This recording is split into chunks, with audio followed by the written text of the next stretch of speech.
Las inundaciones es algo que es más común de lo que pensamos. Trabajamos directamente para el Ministerio de Transición Ecológica para reducir el riesgo de inundación, pero esto empezó a tomar más fuerza en 2007 con la aprobación de una directiva. Las directivas son como normativas a nivel europeo. Esta normativa exige que todos los países de la Unión Europea deben trabajar para que todas las administraciones públicas trabajen coordinadamente en reducir el riesgo de inundación. Si la gente está concienciada, si la gente tiene conocimiento de qué hacer en una situación de inundación y se protege, reducimos al mínimo esa vulnerabilidad y por tanto el riesgo se reduce muchísimo. La Biblia de lo que tendría que hacerse para que fuese ideal y no hubiese riesgo de inundaciones ni ningún riesgo natural, y se llama ordenación del territorio. Y es que las inundaciones, aunque lo estamos viendo como una cosa mala, como eso que nos afecta, que puede matar y que puede quitarnos nuestros bienes y patrimonio que tenemos, es un fenómeno natural positivo, aunque no lo parezca. Pues las chicas que estén escuchándonos y que tengan la duda a lo mejor de coger esta rama de estudios, yo creo que si les gusta deben ir para adelante, porque te diré que todos mis amigos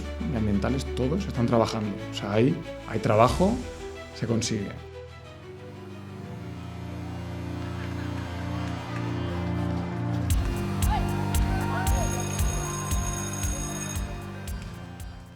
Bienvenidos otro día más a 720 Empleo.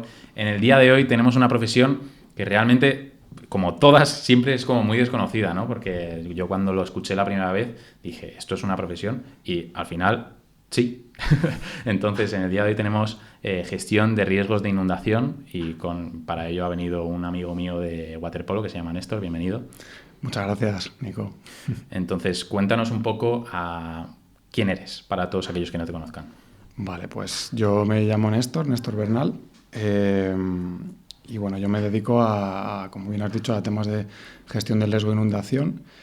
Y bueno, para ello yo estudié el grado en Ciencias Ambientales, lo cual pues también me permitió un poco acercarme al mundo de los riesgos naturales a partir de una asignatura que tuve optativa. Y bueno, pues yo creo que en esta charla pues vamos a comentar un poco también desde mi opinión y desde mi experiencia, pues un poco en qué consiste este tema de las inundaciones, cómo se podría quizá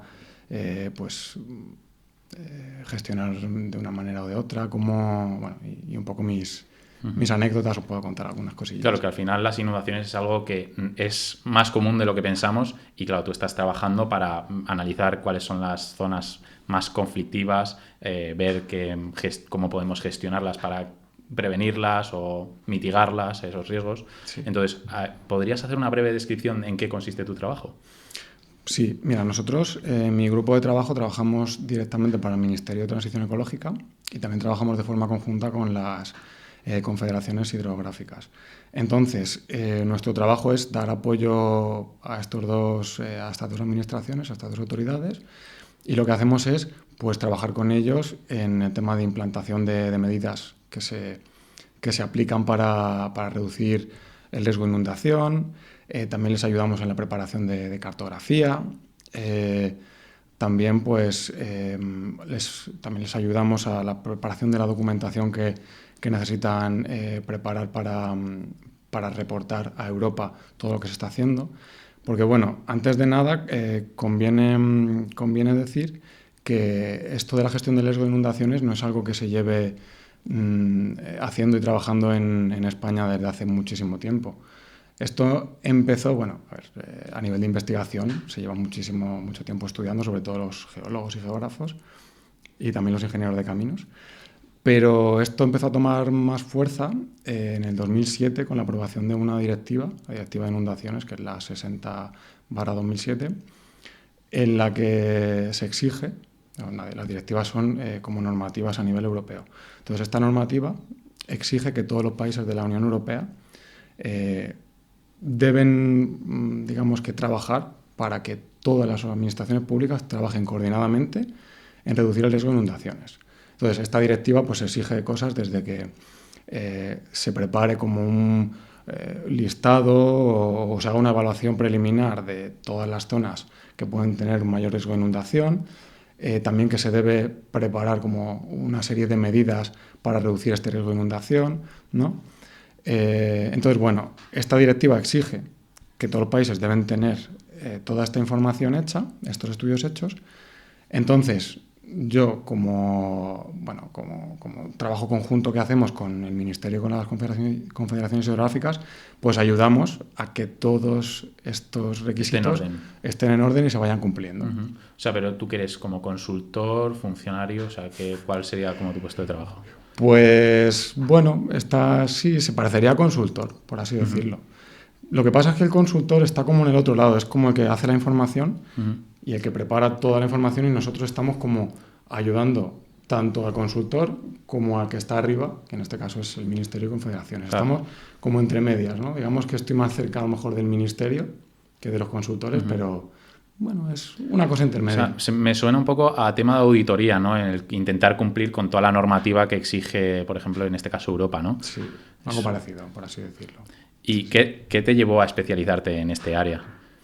Pues, bueno, fue sobre todo porque yo hice el grado en Ciencias Ambientales y bueno, es un grado que es muy multidisciplinar. Ahí se tocan un montón de palos, lo cual está muy bien porque se aprende de muchos temas, pero es verdad que yo eché en falta también pues, como más especialización en algunas cosas. Digamos que al final casi que es obligatorio o necesario hacer un máster. Pero bueno, no sé si vamos a hablar luego también de Sí, grado. sí, lo hablaremos. O sea, vale. De hecho, es la siguiente pregunta. Ya empezaremos un poco a hablar del grado, por si quieres ir ya introduciéndolo. Sí. Bueno, ahora lo podemos comentar. Pero bueno, fue porque yo tuve una optativa que era de riesgos naturales. Y bueno, ahí me empezó a picar el gusanillo. Y luego, en ese momento de que tienes que elegir un máster, pues vi que había en la Universidad Complutense un máster que era de Geología Ambiental, especialidad en riesgos geológicos. Y dije, pues vamos a probar. Y me metí al máster y la verdad es que me encantó, fue una pasada. Eso es lo bueno al final de estas carreras que son tan amplias, que al final ves tantos palos que uno seguro que te gusta. Entonces, lo malo es eso, que a lo mejor no puedes especializarte tanto como en una más concreta que puede ser a lo mejor ingeniería de hardware. Entonces, te he puesto un ejemplo que se especializa directamente en hardware y que dentro del hardware habrá muchas cosas. Pero en este caso, pues te da muchas opciones y eliges la que más te gusta y luego, si quieres, haces el máster. Pero en este caso, claro, la pregunta natural que me produce es ¿100% necesario un máster o podrías, por ejemplo, trabajar de lo tuyo sin especializarte con un máster? Se puede trabajar. De hecho, tengo amigos que sin necesidad de haberse hecho una especialización, una especialidad luego en un máster, han conseguido trabajar y bien. Pero, bueno, al final siempre un máster pues, te ayuda a sobresalir un poco, ¿no? Sí, adquirir más conocimiento en esa materia y luego a la hora de encontrar trabajo, pues ya llevas eso aprendido, ¿no? Yo sí que creo que es una cosa interesante hacer un máster, pero se puede encontrar trabajo sin necesidad de haber hecho el máster. ¿Y qué le lleva a ese Néstor de 18 años, termina el bachillerato y dice, voy a estudiar ciencias medioambientales? Sí, ciencias ambientales. Pues, si te digo la verdad, es que no lo tenía muy claro. Yo creo que toda la gente que esté escuchando este podcast, imagino que estará también en esa situación o la acabará de pasar. Cuando tienes esos 18 años, estás en un momento de tu vida en el que pues, te apetece a lo mejor salir, estar con amigos, estudiar. Dices, bueno, hay que hacerlo, pero tampoco es tu máxima prioridad. Pero bueno, tienes que elegir si quieres estudiar y qué hacer. Entonces, bueno, en mi caso, dije, bueno, yo hice el bachillerato de ciencias, que también es una cosa que nos dicen siempre como, sí, haz el de ciencias que tiene más salidas. Pues yo tampoco estoy tan convencido de ello. En realidad creo que es un debate que a lo mejor habéis hablado en otros casos. No es la primera vez que se toma. Sí. Pero ¿Por qué? ¿Por qué no estás tan convencido? Bueno, porque yo no creo que un bachillerato de sociales o de humanidades o de otras especialidades tengan menos salidas o más salidas. Creo que al final hay que orientar tus estudios y lo que quieres hacer a lo que te gusta. O sea, yo pienso y digo, ojo, es que hasta que me jubile, que al ritmo que vamos cada vez nos vamos a jubilar más tarde, imagínate toda tu vida trabajando de algo que no te gusta, simplemente porque te dijeron, no, hazte esta especialidad porque te va a dar más salidas, o hazte esto otro porque tal. Entonces, bueno, yo hice en este caso el bachillerato de ciencias, me pareció que estaba bien, y precisamente en este bachillerato de ciencias una de las asignaturas que se daba, por lo menos en ese momento cuando yo lo hice, era Ciencias de la Tierra y del Medio Ambiente, CTM, le llamábamos. Entonces esa asignatura la verdad que me gustó mucho porque pues trataba cosas como el cambio climático, la dinámica atmosférica, cosas así que el tema de los residuos, el ciclo del agua, cosas que me parecieron muy, muy interesantes. Y luego a la hora de elegir carrera, pues dije, seguro que esta es interesante. La verdad es que ni me planteé luego qué salidas podría tener. Es verdad que, bueno, siempre se ha dicho como que el medio ambiente es algo que está ahí y que seguramente haya trabajo. Pues bueno, O sea, te tiraste al me diré, vacío y dijiste, sí, bueno, esto sé que lo he estudiado y por lo sí, menos es de lo poco que me gusta el bachillerato sí, y te metiste de cabeza. Oye, eso pues es. eso está súper bien porque no, la gran mayoría de la gente pues no tiene esa oportunidad porque ahora en bachillerato, por ejemplo, esa asignatura, no sé si existe en alguna parte de España, pero lo normal es matemáticas, lengua, pues, Sí. como mucho, al que le encantan las matemáticas, bueno, pues sabe que se puede meter a ingeniería matemática, pero tú tuviste la suerte de tener una asignatura específica que te ayudó a elegir y eso es una suerte. Entonces, ¿cómo es la carrera de ciencias ambientales? Pues la carrera de ciencias ambientales creo que es una carrera en la que se aprende mucho de todo lo que nos rodea, porque el medio ambiente al final no es solamente salir al campo y los arbolitos y los animales. El medio ambiente al final es un poco todo lo que nos rodea, desde las ciudades, los elementos de las ciudades, el campo, la naturaleza, la atmósfera, es un poco todo. Y a mí me parece una carrera muy interesante, la verdad. Es cierto que al principio, los primeros años, como yo creo que prácticamente en todos los grados y demás, pues es como una continuación del bachillerato y de las asignaturas, pues como estadística, matemáticas, física. eh, Para que te esfuerces un poco y hacer un sí, poco ahí la barrera del corte, decir, eso. aquí al que no se esfuerza se queda fuera. Eso. O sea, al fin, el primer año es un poco, bueno, Introductorio. introductorio. Luego ya según va pasando los cursos, pues sí que ya va orientándose un poco más, va viendo cosas más interesantes. Y bueno, yo tuve asignaturas que me gustaron muchísimo, la verdad. Pues estás botánica, zoología, dafología, contaminación de suelos, o sea, atmosférica, das asignaturas muy, muy guays. Sobre todo noto como que cuando lo estudias dices, es que esto lo veo en el mundo real. Es como Sí, aquel arquitecto que ya va paseando por la calle y ve todos los edificios y dice, oh, joder, pues este tiene un estilo de no sé qué, este tiene unas terminaciones de no sé cuántos. Pero por ejemplo, en ingeniería de software es como todo súper invisible. Dices, bueno, sí, estoy aprendiendo códigos que no es nada palpable. Esto es, dices, joder, pues en esta zona de España vive tal especie y puedes ir allí y sí. verlo. Y creo que además hay muchas prácticas, ¿no? Sí, o sea, una cosa que a mí personalmente me gustó mucho de la carrera es que tiene una parte práctica muy importante. Prácticamente casi todos los viernes, porque las clases nosotros las dábamos de lunes a jueves, y prácticamente todos los viernes era salir al campo. O salir al campo o prácticas de laboratorio. En asignaturas tipo pues, química, temas de contaminación y tal, eso lo hacíamos en laboratorio. Y ya te digo que prácticamente una buena parte de los viernes hacíamos prácticas. Y yo es una cosa que la verdad que sí que he agradecido mucho, porque lo que estudias en clase, luego como que lo puedes ver en la realidad. Justo. Y eso la verdad que sí que me gustó mucho. O sea, para todos aquellos chavales que están haciendo bachillerato y en la clase milagrosa en la que van a la química y mezclan estos componentes, seguro que les encanta, ¿no? Esta carrera, Sí, porque todos los viernes es como una mini excursión donde encima aprendes en sí, el campo. justo. Sí, sí, Joder. es muy interesante. Y bueno, ya te digo que es mucha diversidad de contenidos los que ves. Es cierto que el problema que yo veo a una carrera de este estilo, que es como tan abierta, es que luego cuando terminas, lo que comentábamos antes, como que dices, vale, yo realmente de qué sé, qué puedo hacer a nivel profesional.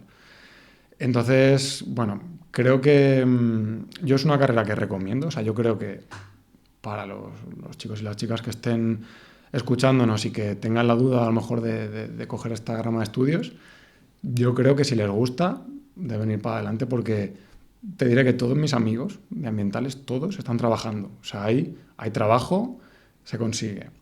Pero bueno, que sepan que van a tener que currárselo y que seguramente tengan que luego especializarse con un máster.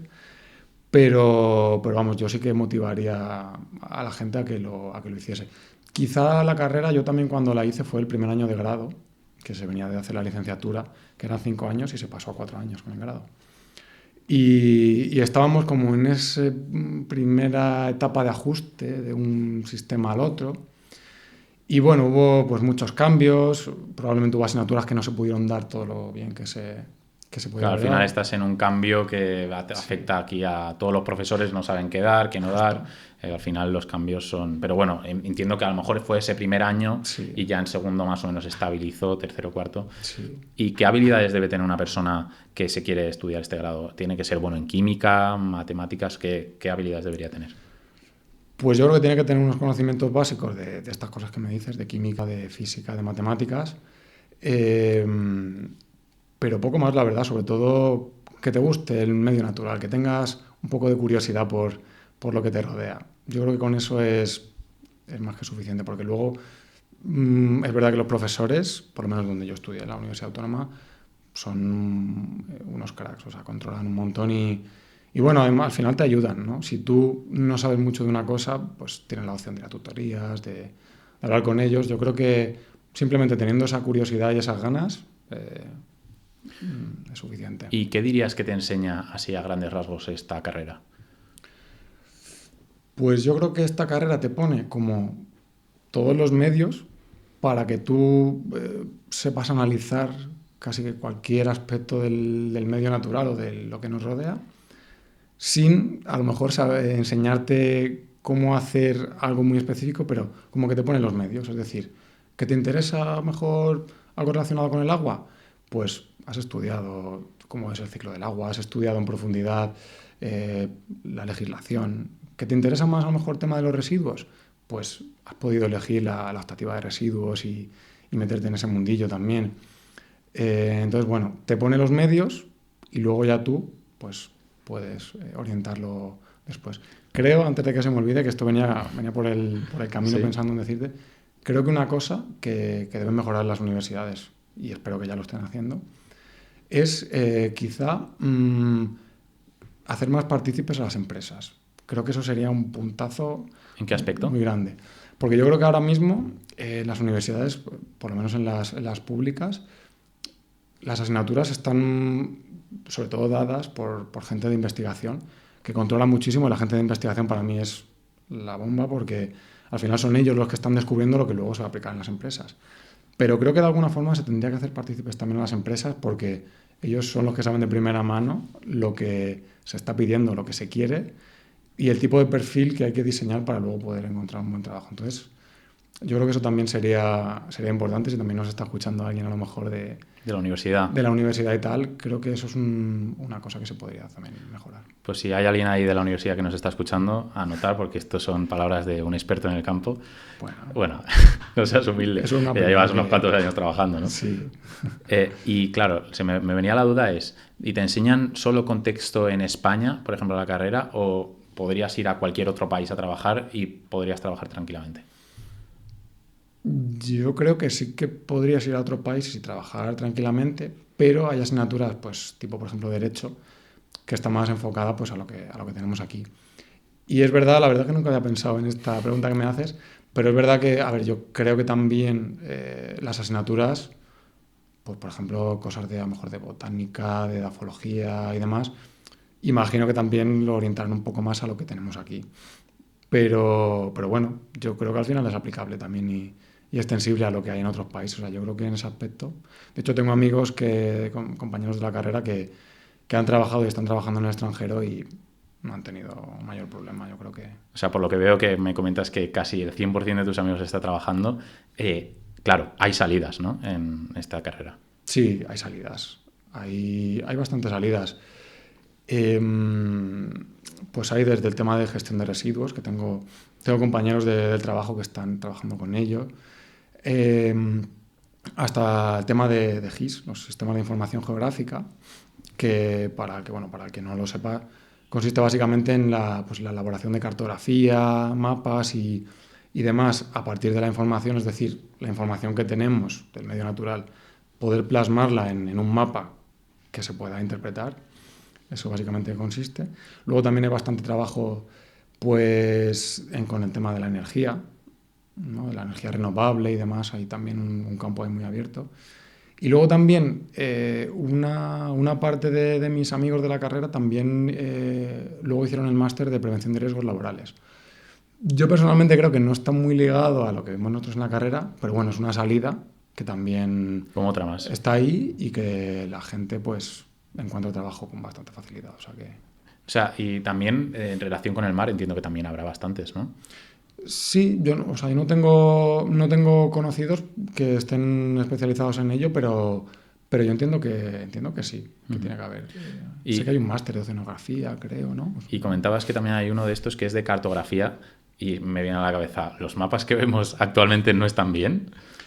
Yo creo que sí que están bien, pero es que esos mapas hay que saber hacerlos, porque al final, pues fíjate, en nuestro tema de la gestión del riesgo de inundación, un mapa aporta mucho. O sea, un mapa, bueno, también digo esto porque Claro, mapas más específicos, ¿no? A lo mejor. sí, en los mapas más específicos, pero bueno, también en los mapas más generalistas, algo tan simple como la escala de colores transmite mucho. La escala de valores que está representando un mapa también es importante. ¿Qué más decirte? La escala a la que se está haciendo ese mapa. No es lo mismo una escala que esté muy centrada en un punto concreto que una escala muy global. Para ver los detalles. No sé, es muy importante porque es que al final un mapa te da información de cualquier cosa. Te da información de nivel de contaminación, de profundidad que alcanza el agua en diferentes puntos por una inundación. Yo qué sé, a nivel económico. O sea, después de las elecciones, esos mapas que siempre publican en la tele de en estos municipios ha salido ganando este partido político, en estos otros, Que casi son casi estudios estadísticos, ¿no? Sí. Eso parece. ¿Y cómo describirías que es un día a día en tu trabajo? Pues bueno, mi trabajo, aunque parezca muy específico con temas de gestión de riesgo de inundación y de que quizá hacemos una cosa concreta, en realidad hacemos cosas muy variadas. Por ejemplo, pues tenemos una plataforma en la que las confederaciones hidrográficas van subiendo todas las actuaciones que van haciendo con su confederación, con su demarcación hidrográfica, eh, respecto a los planes de gestión. Entonces, pues les ayudamos a que puedan subir estas medidas y cargarlas y ponerlas correctamente. También revisamos la cartografía que están preparando desde estas confederaciones para ver si cumple con los requisitos que tiene que cumplir, si transmite bien la información. ¿Qué más? También les ayudamos a ese reporte que luego tienen que hacer la Comisión Europea. Eso por un lado en lo que respecta a los planes de gestión y luego por otro lado pues también en nuestros proyectos también está por ejemplo pues calcular cuál va a ser por ejemplo el nivel de agua que va a alcanzarse en un evento de inundación en una zona concreta. Para lo que hacemos un estudio pues, hidrológico e hidráulico y un modelado en el que nos vamos a obtener como resultado un mapa en el que podemos ver qué zonas van a alcanzar un mayor nivel de agua durante una inundación y qué zonas menos, en qué zonas convendría actuar de una manera o de otra. Entonces, bueno, es un trabajo también muy, muy variado, ¿no? ¿Eso se puede predecir como una inundación? Pues se puede predecir, bueno, con la información que tenemos, que es básicamente, o sea, para poder estimar cómo se va a comportar el agua en un terreno concreto, en un territorio concreto, y de esa forma, pues ver más o menos cómo se va a inundar, necesitamos bastante información, pero a partir de esa información sí que podemos un poco saber qué zonas son más propensas a inundarse. Entonces, ¿qué necesitamos? Pues necesitamos desde información pluviométrica, ¿no? Datos pues, de precipitación, hasta información de los caudales que circulan por los ríos, para el caso de las inundaciones por desbordamiento de cauces, hasta información de la topografía del suelo. Entonces, esas zonas que están más elevadas pues, se van a inundar menos que las zonas que son que están un poquito más deprimidas. Perdón, las zonas más elevadas se van a inundar menos que las zonas más deprimidas, no sé si lo he dicho bien. Hasta las características del suelo, ¿no? Por ejemplo, un asfalto, por ejemplo, va a hacer que circule el agua con mayor velocidad y por lo tanto que pueda propiciar a lo mejor una inundación un poco más importante porque también adquiere más velocidad el agua frente a un suelo que tenga más permeabilidad y que pueda retener el agua, ¿no? O sea, hay muchos factores que hay que tener en cuenta, pero sí que teniendo información se puede saber qué zonas son más propensas o más están más expuestas a una inundación que otras. ¿Cuáles son los factores que más afectan a una inundación? Pues desde luego que la precipitación es uno de los más importantes. De hecho, trabajamos directamente con uno de en estos planes de gestión que comentaba antes, en los que colaboramos con el Ministerio y con las confederaciones hidrográficas. También participan en su elaboración pues, organismos como Protección Civil o la EMET, porque su tarea es fundamental. Al final, saber la precipitación que es probable que haya en un punto concreto nos puede ayudar a saber en qué se va a traducir a nivel de profundidad de agua que va a alcanzar en un punto concreto. Entonces, ese es un factor que es muy importante. También, ¿puedes repetirme la pregunta? ¿Cuáles son los factores de mayor riesgo de inundación? Pues la precipitación, también el suelo. ¿Por qué las inundaciones también son más peligrosas o más dañinas en la ciudad? Pues aparte de porque hay más exposición y lógicamente hay mucha más gente que puede resultar dañada, hay muchos más bienes que pueden resultar dañados, también por el suelo, ¿no? ¿Cómo es el suelo en las ciudades? Es un suelo que no tiene nada de porosidad, es un suelo que todo el agua que cae se acumula y circula. Mientras que, por ejemplo, en un bosque, el agua que cae percola hacia el interior y se infiltra y el propio suelo como que es capaz de recogerla, ¿no? Entonces, pues la rugosidad del suelo, esa permeabilidad, esa precipitación, ¿no? También cómo sean los cauces por los que circula ese agua, ¿no? Un cauce a lo mejor más amplio, en un mejor estado, también es capaz de reducir los efectos de una inundación, ¿no?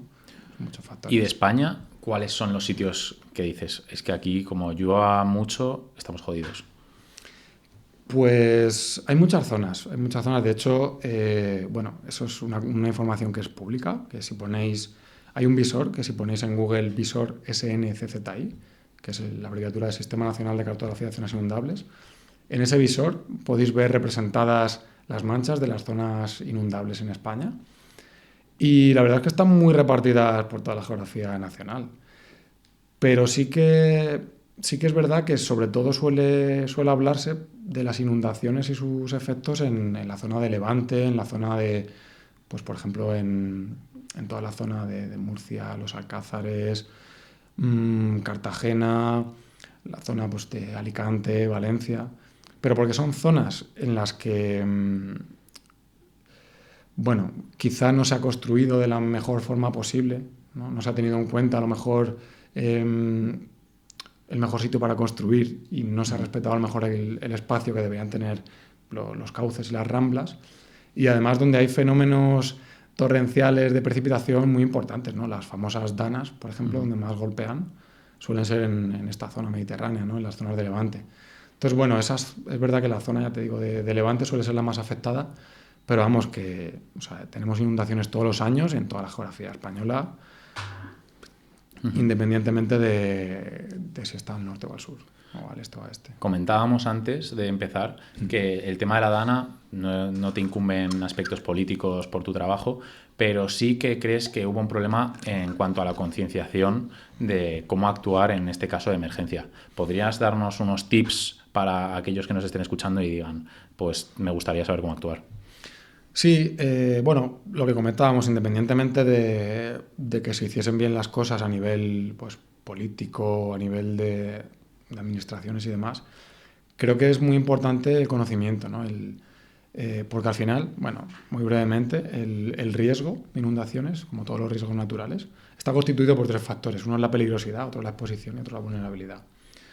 Si uno de ellos es cero, la ecuación o la multiplicación se queda en cero. Es decir, la peligrosidad, que podríamos llamarla como, digamos, la magnitud del fenómeno natural y el potencial daño que puede causar. La exposición, que es un poco la distribución de los bienes que pueden resultar afectados. Y esa vulnerabilidad, que podría ser, como en palabras coloquiales, un poco la fragilidad de esa población o de esos bienes ante ese fenómeno. Si la gente está concienciada, si la gente tiene conocimiento de qué hacer en una situación de inundación y se protege, al final reducimos al mínimo esa vulnerabilidad y por tanto el riesgo se reduce muchísimo. Entonces yo creo que es importante, y se está trabajando en ello, pero va muy despacio, en concienciar a la gente. ¿En qué sentido que se puede concienciar? Pues, por ejemplo, todos hemos visto en esta última dana, la dana de Valencia, pues gente cogiendo el coche, ¿no? Cuando se veían esos vídeos, ¿no? El agua alcanzando medio metro de altura en el suelo y la gente cogiendo sus coches, que es como, qué locura.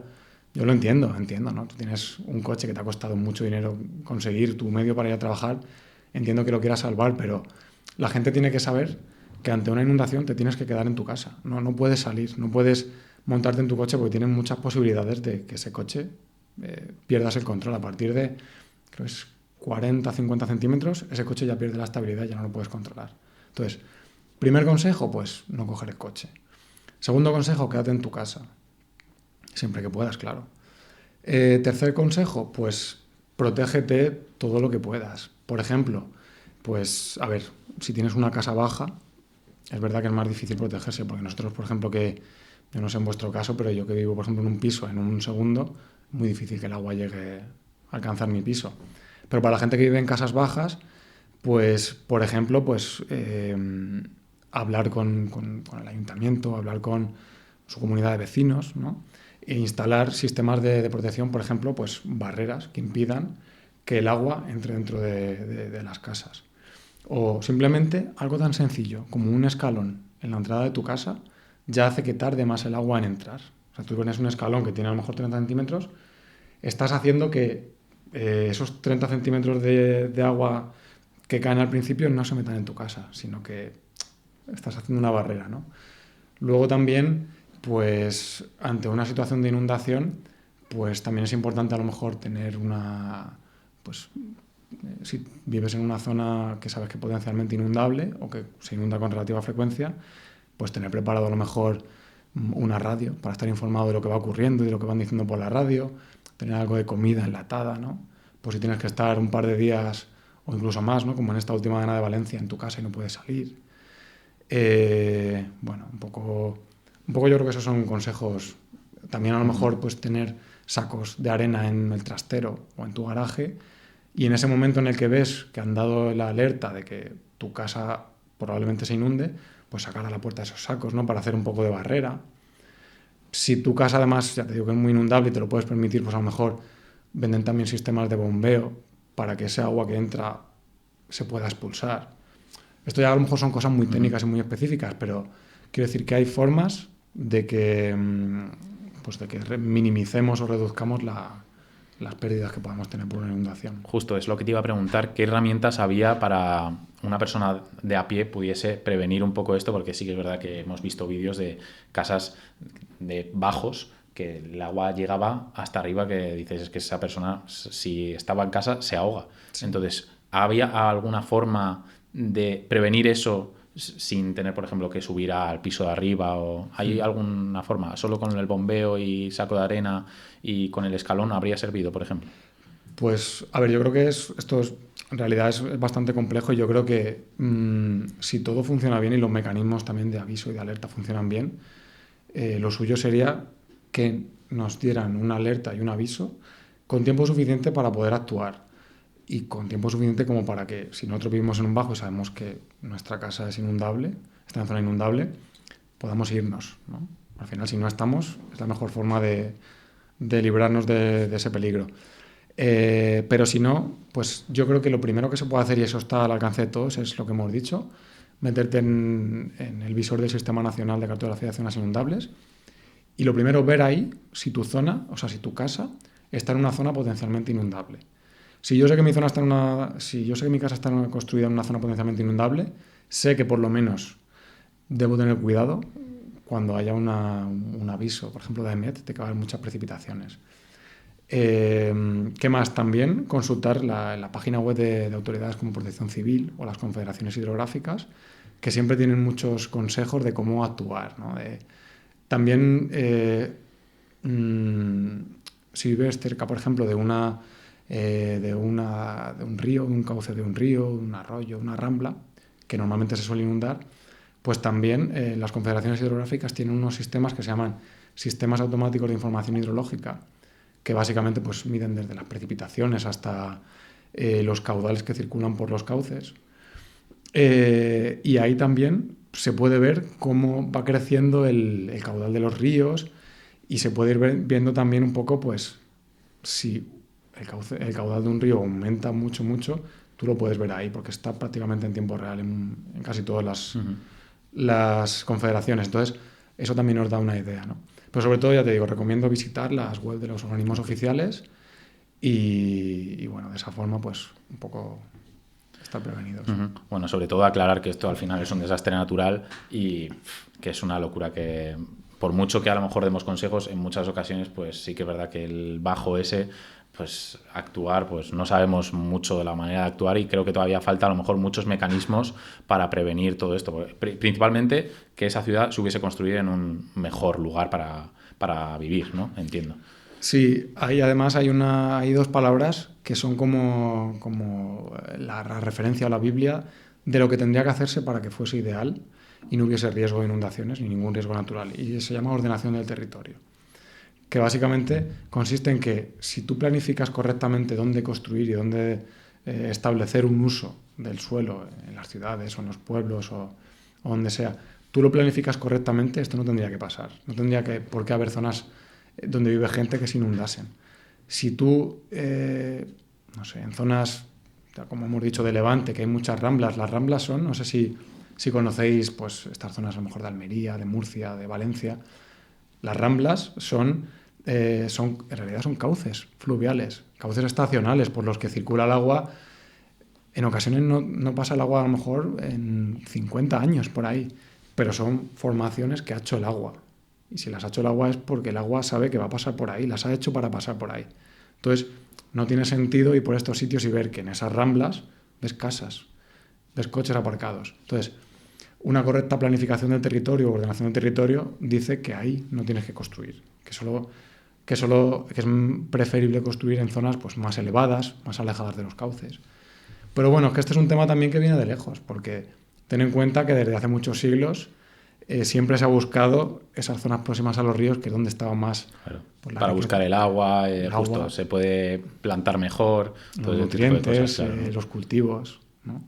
De hecho, esto también va al hilo de una cosa que quería decir, y es que las inundaciones, aunque lo estamos viendo como una cosa mala, como eso que nos afecta, como eso que nos... que puede matar y que puede quitarnos nuestros bienes y el patrimonio que tenemos, es un fenómeno natural. Y es un fenómeno natural positivo, aunque no lo parezca.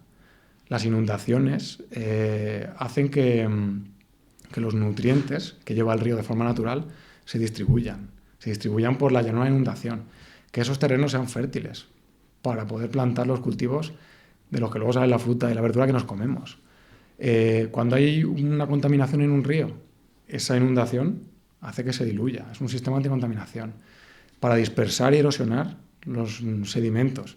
Las playas, a las que nos gusta ir en verano bañarnos, esa arena de la playa, eso viene del río. Es sedimento transportado del río que cuando llega al final a la desembocadura se distribuye, ¿no? Entonces, es un fenómeno natural necesario, positivo. Pero claro, cuando eso queremos compatibilizarlo con nuestras actividades, ahí es donde ya viene el clic. Sería perfecto si hubiese una buena organización del territorio, ¿no? Como hablabas. Sí, exacto. Creo que la ordenación del territorio es fundamental y bueno, también una cosa que se está haciendo mucho en estos últimos años es combinar esa gestión del riesgo de inundación y esa ordenación del territorio con medidas naturales. Es decir, pues funciona, por ejemplo, poner una presa, una barrera ante una inundación, pero si le dejamos espacio natural al río, también funciona. Si, por ejemplo, habilitamos cauces que estaban abandonados, también funciona para reducir los impactos de una inundación. Entonces, si pudiéramos luchar contra esa parte negativa de las inundaciones con un punto de vista más natural, creo que sería lo ideal. Desde luego. Y voy a empezar con una pregunta que normalmente hago en todos los episodios y no quiero que me respondas con tus datos personales por si puede provocar algún problema, pero es ¿cuánto puede cobrar una persona que trabaja de lo tuyo en su primer puesto de trabajo? Acabo de terminar la carrera, máster, y me posiciono en tu puesto de trabajo. Pues... Un rango, o sea, digamos un rango. Bueno, depende mucho de la empresa, depende también de eso, de la experiencia, como vienes diciendo. Pero te diría que, no sé, entre 25.000, 30.000, una cosa así. Luego ya según vas cogiendo experiencia, pues ya lógicamente vas subiendo de sueldo. Aviso a todo el mundo, no es una profesión con la que te vayas a hacer rico. Pero Como bueno, la yo creo mayoría. Como la mayoría. como la mayoría, ¿no? Pero bueno, yo creo que, no sé, es una profesión en la que a lo mejor entre los 25 y 45.000 euros te pueden mover en función también del grado de experiencia, de tus habilidades y demás, pero bueno. O sea, tienes escalabilidad. O sea, si tú tienes una ambición súper loca y dices, quiero llegar a lo máximo que puedo aspirar, ¿a cuánto podrías aspirar si dijeses, estoy ambicioso? Pues no te sé decir porque es verdad que también no sé tampoco en qué rango salarial se mueven a lo mejor pues mis jefes o sus superiores, pero así de mi círculo más cercano te podría decir que eso, yo creo que, no sé, 40 o 45.000 euros se pueden llegar a ganar teniendo incluso más, teniendo ya una experiencia, una buena formación y bueno, yo creo que es un sueldo que está bastante bien. Pero bueno, que al final es un poco como todo, ¿no? También hay empresas en las que a lo mejor se valora más eso, hay empresas también internacionales que pagan más, hay un Claro. abanico muy amplio, pero vamos, que se puede ganar un sueldo bastante decente y competitivo en este sector. Y comentabas que tenías un amigo cercano que se había ido a otro país a trabajar. ¿Sabrías decir cuáles son sus condiciones o ni idea? Bueno, tengo un par de amigos, lo que pasa es que no están trabajando con este tema de inundaciones, ellos están pues más ligados a temas, pues, uno de ellos a temas más de satélites, de imágenes satélites y demás. Y la verdad que no sé en qué rango se mueve, yo imagino que estará en eso que hemos dicho, unos 40, 45 ¿En otros mil países? o incluso un poco más, no te sé decir, Ok. la verdad. Que era Pero solo yo curiosidad. calculo que será una cosa así, lo puedo preguntar cuando le vea. Y el otro, pues sí que le ha ido un poquito mejor y ahora es un cargo de una empresa en Inglaterra, pero bueno, es una empresa en Inglaterra que trabaja para Estados Unidos y yo imagino que él estará mucho mejor posicionado. O sea, que se puede llegar a ganar mucho si al final te sabes mover y te vas a buenos sitios o otros países. Al final en España, por suerte o por desgracia, no cobramos mucho, pero bueno, tenemos muy buena vida, por así decirse, que tenemos eso, la sociedad, las cañas y todo esto. Y el clima, es que el clima es muy, muy importante, yo creo, porque yo estuve 7 meses viviendo en Inglaterra y bueno, es verdad, diré que en Inglaterra hay muchísimas oportunidades de trabajo. Incluso me llamó la atención porque fíjate que iba a empezar a trabajar en una empresa cuando al final me llamaron de la que estoy ahora y me volví para España. Pero sin ser yo especialista o tener experiencia en lo que ellos pedían, me cogieron. Porque ellos contaban con que el primer año iba a ser de aprendizaje. Ellos me dijeron, el primer año tú no vas a estar solo. Ya luego, a partir de ese momento, ya sí que empezarás tú solo a soltarte y tal. Entonces, eso me parece una cosa muy buena. Es decir, en las empresas, si ven que tienes potencial, te forman y te preparan para que seas una persona con potencial. Aquí yo creo que, bueno, lo que siempre hemos hablado de la titulitis, no te voy a decir que sea así en todas las empresas, ni mucho menos, pero yo creo que sí que como que miran más qué sabes hacer y luego ya te contratamos. Sin embargo, me dio la sensación en Inglaterra el tiempo que estuve que es como más, miran más qué puedes dar y luego ya ellos te forman. Qué guay. Bueno, eso me parece una cosa positiva. Sí, sí. Y ya por concluir, en todos los episodios hacemos una sección de recomendaciones. ¿Qué le recomendarías a un chaval que a lo mejor quiere estudiar ciencias ambientales, pero no se decide? ¿O qué le recomendarías? Pues lo primero, que los estudios que vaya a elegir le gusten. Sí que siempre se dice que lo que más salidas tengas, lo mejor, lógicamente te tienes que asegurar un sueldo, ¿no? Y poder vivir y comprarte un piso y todas estas cosas que ahora son necesarias. Pero hay que pensar también eso, en que vas a estar muchos años trabajando de eso. Yo creo que lo ideal sería hacer algo que nos gustase y luego ir un poco adaptándolo a esas necesidades del mercado.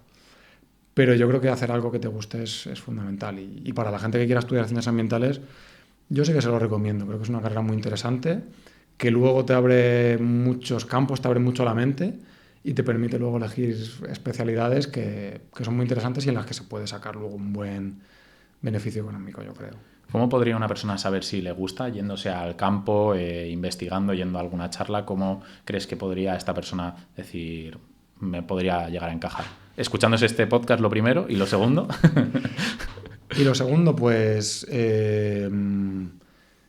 bueno, te diría como me pasó a mí. O sea, a mí me pasó porque yo desde bien pequeñito también en mi casa hemos ido mucho de ir al campo. Me llamaba siempre mucho la atención, pues cuando nos íbamos de excursión con mis primos,